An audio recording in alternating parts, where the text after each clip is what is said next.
صلی اللہ تعالیٰ علیہ وآلہ وسلم سراپائے نور تھے۔ انکار کرتے ہیں لوگ نور کا، بشر بھی کیسے ہمارے جیسے بشر ہمارے اس طرح کی باتیں کرتے ہیں۔ صحابہ کرام آپ کے جسم اطہر سے نور کی کرنیں نکلتے ہوئے دیکھتے تھے، باقاعدہ حضور کے جسم سے نور کی کرنیں نکل رہی ہیں، اپنی آنکھوں سے دیکھتے تھے۔ ایک بار کا واقعہ ہے کہ سرکار صلی اللہ علیہ وآلہ وسلم مدینے سے باہر سیر کے لیے تشریف لے گئے صحابہ کرام کے ساتھ۔ وہاں پہ کوئی قبیلہ ٹھہرا ہوا تھا، ان کے جانور بندھے ہوئے تھے، تو وہاں حضور کو ایک اونٹ پسند آ گیا، تو حضور نے فرمایا کہ یہ مجھے بیچو گے؟ انہوں نے کہا کہ بیچیں گے۔ اتنے میں سودا ہو گیا، اونٹ لے لیا، اونٹ لیا، حضور کے حوالے کر دیا۔ لیکن حضور نے فرمایا پیسے ابھی نہیں ہیں، ابھی پیسے نہیں، پیسے بعد میں دیں گے، مدینے میں پہنچ کے وہاں سے ہم پیسے بھجوا دیں گے۔ ٹھیک ہے، لے کے چلے گئے۔ جب چلے گئے دیکھتے رہے گئے، اونٹ جا رہا ہے، صحابہ کرام جا رہے ہیں، حضور جا رہے ہیں، جب چلے گئے جب نظروں سے اوجھل ہو گئے، پھر انہوں نے کہا کہ یہ اونٹ جس کو دیا جانتے ہو؟ نہیں، تم جانتے ہو؟ میں بھی نہیں جانتا۔ اس سے پوچھا تم جانتے ہو؟ میں بھی نہیں جانتا۔ کوئی بھی نہیں جانتا، تم نے ایسے ہی مانگ لے دیا، اب یہ واپس آئے نہ آئے کیا پتا، کیا ہوگا تم سب کو؟ تم نے ایسے ہی اونٹ دے دی، طرح قیمتی اونٹ، سرخ اونٹ عرب کے بہت قیمتی ہوتا ہے، یہ دے دیا، کوئی بندہ جانتا ہی نہیں، کوئی گارنٹی دینے والا ہی بندہ نہیں، کوئی ضمانتی نہیں ہے، اونٹ دے دیا، کوئی ہوا کیا تمہیں؟ ایک نے کہا جی میں کیا پوچھتا یہ کون ہے، کیا تعارف لیتا، میں تو جب اس کو خالی مسکراتا تھا نا، اس کے دانتوں سے جب نور نکلتا تھا سامنے پہاڑوں پہ پڑتا تھا، میں تو اسی میں کھو گیا۔ دوسرے نے کہا میں تو اس کی حسین زلفوں میں ہی کھو گیا، کنڈر زلفیں تھی۔ اسی طرح تیسرے نے کہا میں تو اس کو چہرے کی نورانیت اور حسن میں ہی کھو گیا تھا، مجھے تو ہوش ہی نہیں رہی۔ تو یوں ہر ایک اپنے میں بیان کرتا رہا کہ میں تو ان کے سراپے میں ہی کھویا رہا، ہمیں تو بھول ہی گئے کہ اونٹ کتنے کا دینا ہے اور کیسے دینا ہے، کوئی ضمانت بھی لینی ہے، بغیر پیسے دیے جا رہے ہیں، دیا بھی کچھ نہیں، اونٹ لے گئے۔ انہوں نے گفتگو جو ہو رہی تھی اس سے یہ تاثر قائم ہوا کہ شاید ہمارے ساتھ کچھ ہاتھ ہو گیا، دھوکہ ہو گیا۔ تو جب یہ تاثر قائم ہوا تو اتنے میں خیمے میں سے ایک عورت نے آواز لگی، خبردار کوئی ایسی بات کرے کہ دھوکہ ہوا ہے، میں گارنٹی دیتی ہوں۔ انہوں نے کہا چلو کوئی تو بندہ جاننے والا نکلا، یہ شاید جانتی ہوگی کہ یہ کون ہے، کہاں سے ہے، چلو اب مسئلہ حل ہو گیا، پیسے مل جائیں گے۔ کہ تم کیسے جانتی ہو؟ اس نے کہا مجھے اور تو کچھ نہیں پتا، جب وہ باتیں کرتا تھا نا ایسے لگتا تھا پھول جھڑتے ہیں، ایسا حسین چہرہ، میں تو اس کے حسن میں گم ہو گئی تھی۔ تو میں نے کہا یہ چہرہ جھوٹے کا نہیں، اس نے نہ بھی دیے نہ میں پیسے دیے۔ اب اتنی دیر میں صحابہ کرام کسی کو دیکھا وہ پیسے لے کے آ رہے ہیں، انہوں نے آ کے دیے یہ تمہارے اوپر پیسے۔ انہوں نے کہا کہ چھوڑو، اب ہمیں اس حسین چہرے والے کے پاس لے چلو جس کو اونٹ دیا تھا، اب وہاں لے چلو۔ اب یہ سودا وہ بازار مصطفیٰ میں ہو گیا، تو وہ پھر ساتھ گئے کہ جی کہاں رہتے ہیں؟ ادھر رہتے ہیں، فلاں مدینے میں رہتے ہیں۔ ساتھ سارا قبیلہ ساتھ گیا اور وہاں جا کے کلمہ پڑھا اور مسلمان ہوئے۔ بڑا طویل واقعہ میں نے شارٹ کر دیا۔ یعنی حضور کا حسن ایسا ہے کہ جو جلووں میں کھو جاتا تھا وہ اس کی بس ہوش ہی نہیں رہتی تھی، کھو جاتا انہیں جلووں میں۔ تو حضور کا نور صحابہ کرام باقاعدہ دیکھتے تھے۔ بڑے اس کے واقعات ہیں، سیدنا اسید بن ابی اناس رضی اللہ عنہ فرماتے ہیں کہ آپ نے ایک بار میرے چہرے اور سینے پر اپنا دستے پر انوار پھیر دیا۔ اس کی برکت یہ ظاہر ہوئی کہ میں جس گھر میں جاتا تھا، اندھیرے میں جاتا تھا تو روشن ہو جاتا تھا میری وجہ سے، حضور کا ہاتھ میرے اوپر گر گیا تھا۔ حضرت سیدنا انس بن بیان فرماتے ہیں کہ دو صحابی حضرت اسید بن حضیر اور عباد بن بشر رضی اللہ عنہما اندھیری رات میں بہت دیر تک حضور سے بات کرتے رہے۔ جب یہ دونوں بارگاہ رسالت سے اپنے گھروں کے لیے روانہ ہوئے تو ایک کی چھڑی خود بخود روشن ہو گئی اور وہ دونوں اسی چھڑی کی روشنی میں چلتے رہے۔ جب کچھ دور چل کر دونوں کے گھروں کا راستہ الگ الگ ہو گیا تو دوسرے کی چھڑی بھی روشن ہو گئی اور دونوں اپنی اپنی چھڑیوں کی روشنی کے سارے سخت اندھیری رات میں اپنے اپنے گھروں تک پہنچ گئے۔ حضور کو چھڑی بھی پکڑاتے ہیں تو وہ ٹارچ بن جاتی ہے، بغیر چارجنگ کے، بغیر سولر سسٹم کے وہ چلتی ہے اور روشنی دیتی ہے۔ حضرت ابو سعید خدری رضی اللہ عنہ سے روایت ہے ایک مرتبہ حضرت قتادہ بن نعمان نے حضور کے ساتھ عشاء کی نماز پڑھی۔ رات سخت اندھیری تھی اور آسمان پر گھور گھٹا چھائی ہوئی تھی۔ بوقت روانگی نبی کریم صلی اللہ علیہ وسلم نے اپنے دستے مبارک سے انہیں درخت کی ایک شاخ عطا فرمائی اور ارشاد فرمایا کہ تم بلا خوف و خطر اپنے گھر جاؤ، یہ شاخ تمہارے ہاتھ میں ایسی روشنی دے گی کہ 10 آدمی تمہارے آگے 10 آدمی تمہارے پیچھے اس کی روشنی میں چل سکیں گے۔ اور جب تم گھر پہنچو گے تو ایک کالی چیز کو دیکھو گے، اس کو مار کر گھر سے نکال دینا۔ چنانچہ ایسا ہی ہوا، حضرت قتادہ جو ہی کشان نبوت سے نکلے وہ شام روشن ہو گئی، اور وہ اس کی روشنی میں چل کر اپنے گھر پہنچ گئے، دیکھا کہ وہاں ایک کالی چیز موجود ہے، آپ نے فرمان نبوت کے مطابق اس کو مار کر گھر سے نکال دیا۔ تو حضور غیب کا بھی جانتے ہیں نا، آگے کا بتا دیا کہ جب گھر جاؤ گے تو پھر یہ ہوگا۔ حضرت عائض بن سعید جسری رضی اللہ عنہ یہ رسول اللہ صلی اللہ علیہ وسلم کی خدمت میں حاضر ہوئے، عرض کی یا رسول اللہ آپ میرے چہرے پر اپنا مبارک ہاتھ پھیر دیتے، دعائے برکت فرماتے۔ حضور نے ایسا ہی کیا۔ اس وقت سے حضرت عائض کا چہرہ تر و تازہ ہو گیا اور نورانی رہا کرتا تھا، ہمیشہ کے لیے نورانی ہو گیا، تر و تازہ ہو گیا۔ حضرت ابو سنان عبدی صباحی رضی اللہ عنہ کے چہرے پر رسول اللہ نے اپنا دست مبارک پھیرا، ان کی عمر 90 سال ہو گئی، لیکن ان کا چہرہ پھر بھی ایسے تر و تازہ جوان کی طرح چمکتا تھا۔ میں گدا تو بادشاہ بھر دے پیالہ نور کا، نور دن دونا تیرا دے ڈال صدقہ نور کا، تاج والے دیکھ کر تیرا امامہ نور کا، سر چکاتے ہیں الہی بول بالا نور کا، جو گدا دیکھو لیے جاتا ہے توڑا نور کا، نور کی سرکار ہے کیا اس نے توڑا نور کا۔ تو غور کیجئے کہ جو سراپا نور کسی چہرے پہ ہاتھ پھیرے تو وہ روشنی دینے لگ جائے، جو سراپا نور چھڑیوں کو روشن بنا دے، ٹارچ بنا دے، شاخ پر توجہ فرمائے تو وہ شاخ برقی کمکموں کی طرح، بجلی والے بلبوں کی طرح روشن ہو جائے، تو ایسے نورانی آقا کی اپنی نورانیت کا عالم کیا ہوگا جو انکار کر دیں گے نور نہیں بشر ہے۔ ان واقعات سے یہ بھی معلوم ہوا کہ آپ کی ذات بظاہر بشری تھی، مگر آپ کا سراپا سر تپا نوری نوری تھی۔ روشن کر قبر بے کسوں کی اے شمع جمال مصطفیٰ، اندھیر ہے بے تیرے میرا گھر، اے شمع جمال مصطفیٰ، آنکھوں میں چمک کے دل میں آ جا، اے شمع جمال مصطفیٰ، تاریک ہے رات غم زدوں کی، اے شمع جمال مصطفیٰ، پر نور ہے تجھ سے بزم عالم، اے شمع جمال مصطفیٰ۔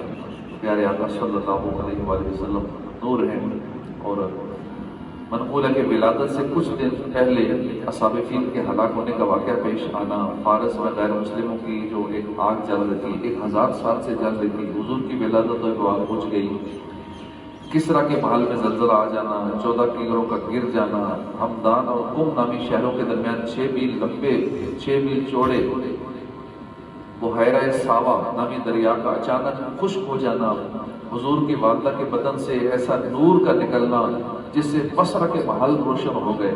یہ سارے واقعات اسی سلسلے کی کڑیاں ہیں جو حضور اکرم صلی اللہ علیہ وسلم کی تشریف آوری سے پہلے ہی عالم کائنات کو خوشخبری دینے لگے کہ مبارک ہو حبیب رب اکبر آنے والا ہے، مبارک انبیاء کا آج افسر آنے والا ہے، اندھیروں میں بھٹکتے پھرنے والوں کو مبارک ہو، تمہیں حق سے ملانے آج رہبر آنے والا ہے، اگر نہ آج جھومو گے تو کب جھومو گے دیوانوں، مچل جاؤ تمہارا آج یاور آنے والا ہے۔ اس سے بڑی خوشی ایک عاشق رسول کے لیے کیا ہو سکتی ہے کہ آقا کی آمد ہو، آقا کی ولادت کی گھڑیاں یا وہ دن آئے اور عاشق خوشیاں نہ منائے، اپنے بچوں کی شادیوں کی خوشیاں اور مال و دولت ملنے کی خوشیاں، عہدہ ملنے کی خوشیاں، الیکشن جیت کے تو خوشی میں ناچ کیا حل کر دیتے ہیں، ذرا سی کوئی خوشی ملی میچ جیت گیا دوسری خوشی میں کیا کیا کرتے ہیں نہ جانے، اور دیگر خوشیاں ملتی ہیں تو نچ نچ کے برا حال کر دیتے ہیں، سوشل میڈیا پہ چڑھا رہے ہیں، ہوش ہی نہیں ہوتی، اتنا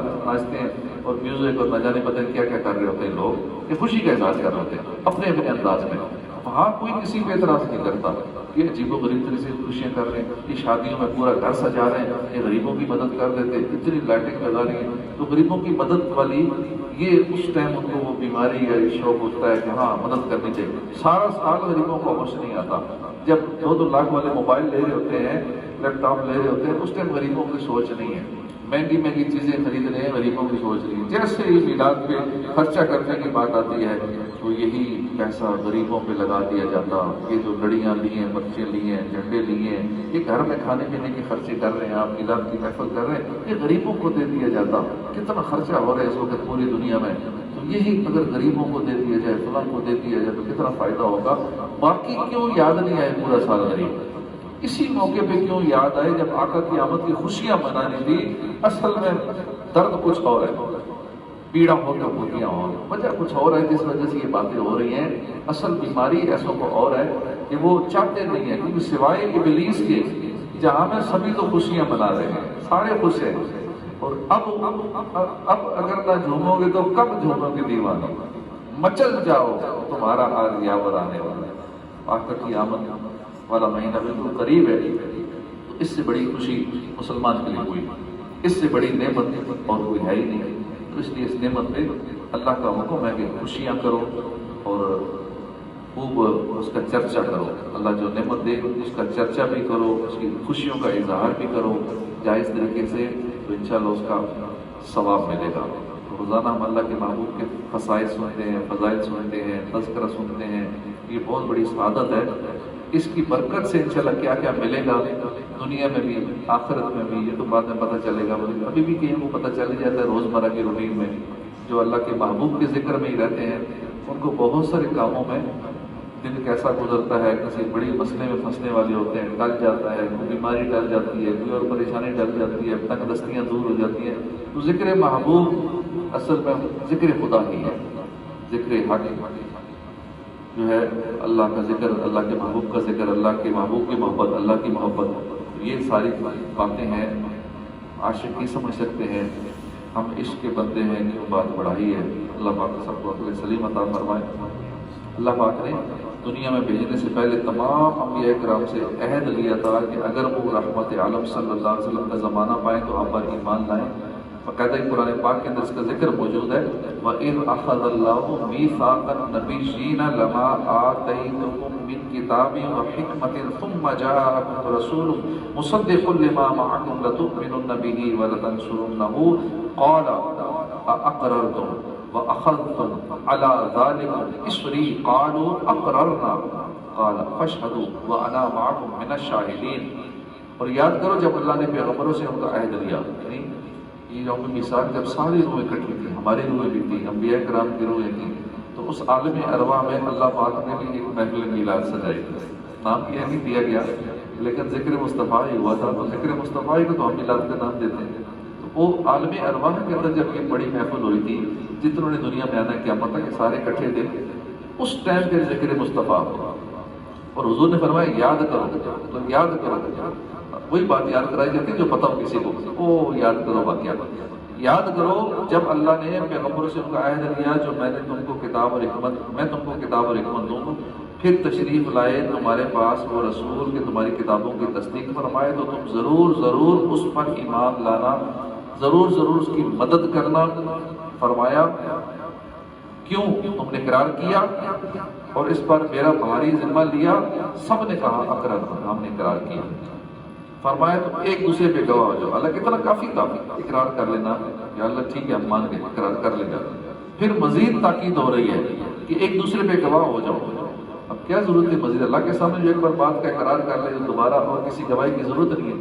پھر بھی فرمایا کہ محبوب کی شان ہے، اللہ اپنے حبیب کی شان دکھانا چاہتا ہے سب کو۔ فرمایا کہ ہاں اب آپس میں ایک دوسرے پہ گواہ ہو جاؤ، اور پھر بھی بات ختم نہیں کی، پھر مزید تھوڑا آگے بات بڑھائی کہ آپ تمہارے ساتھ گواہوں میں میں بھی ہوں۔ اللہ پاک فرما رہا ہے میں بھی گواہ ہوں۔ ایک تو پہلے اقرار کروایا، سب نے کہا ہم ٹھیک ہے، ہم اس جب نبی کی تصدیق کریں گے، اس کی مدد کریں گے، جب وہ تشریف لائیں گے، اس کے بعد فرمایا آپس میں گواہ ہو جاؤ، پھر فرمایا میں بھی اب تمہارے اوپر گواہ ہو جاؤں۔ تو اس عہد ربانی کے مطابق ہمیشہ حضرات انبیاء نشر مناقب ذکر مناسب حضور یہ بیان کرتے آئے ہیں، اپنی قوموں کو جمع کر کے حضور کے فضائل بیان کرتے رہے، اور اپنی پاک مبارک مجالس اور محافل اور ملائکہ منزل، یعنی وہ برکت والی محفل جن میں فرشتوں کا نزول ہوتا ہے، حضور کی یاد اور مدح سے زینت دیتے آئے ہیں، اور اپنی امتوں سے حضور پر ایمان لانے اور مدد کرنے کا عہد لیتے آئے ہیں۔ لیا تھا روز میثاق انبیاء سے حق تعالیٰ نے تمہاری پیروی کا عہد و پیمان یا رسول اللہ۔ تو اب ہم کس طرح حضور کی مدد کر سکتے ہیں کہ ہم حضور کے دین کو آگے پھیلائیں، جو حدیث، جو سنت، جو اچھی بات ہمیں پتہ لگے ہم نیکی کی دعوت اوروں کو دیں، یہ حضور کے دین کی مدد ہے۔ اور وہی جو اللہ حکم فرما رہا ہے، نبیوں کو بھی فرما رہا ہے کہ ان کی مدد کرنا، میرے محبوب کی مدد کرنا۔ تو اب ہم غلام کیسے مدد کر سکتے ہیں کہ حضور کے دین کی مدد کریں گے، دین کی تبلیغ کریں گے، دوسروں کو نماز کی دعوت دیں گے، تو اس انداز میں یہ مدد ہو جائے گی۔ اس لیے ہمیں بھی چاہیے کہ ہم خود نماز پڑھنے آتے ہیں، اوروں کو بھی نماز کی دعوت دیتے رہا کریں، تو انشاءاللہ اس طرح ایک دین کی تبلیغ کا سلسلہ بھی ہوتا رہے گا، حضور کی دین کی مدد، حضور کی مدد کا سلسلہ بھی اس قرآنی آیات کے مطابق عمل بھی ہوتا رہے گا۔ تو اللہ پاک ہمیں عمل کی توفیق عطا فرمائے، آمین بجاہ النبی الامین صلی اللہ تعالی علیہ وآلہ وسلم۔ یا جلیلو 10 بار پڑھ کر اپنے مال و اسباب پر یا رقم پر دم کر دیں تو انشاءاللہ چوری ہونے سے محفوظ ہو جائے گی۔ اپنی جو چیز بھی آپ بچانا چاہتے ہیں چوری نہ ہو، سیو رہے، تو یا جلیلو 10 مرتبہ پڑھ کے اس چیز پر دم کر دیں، انشاءاللہ مال و اسباب رقم وغیرہ چوری ہونے سے محفوظ ہو جائے گی۔ اعوذ باللہ من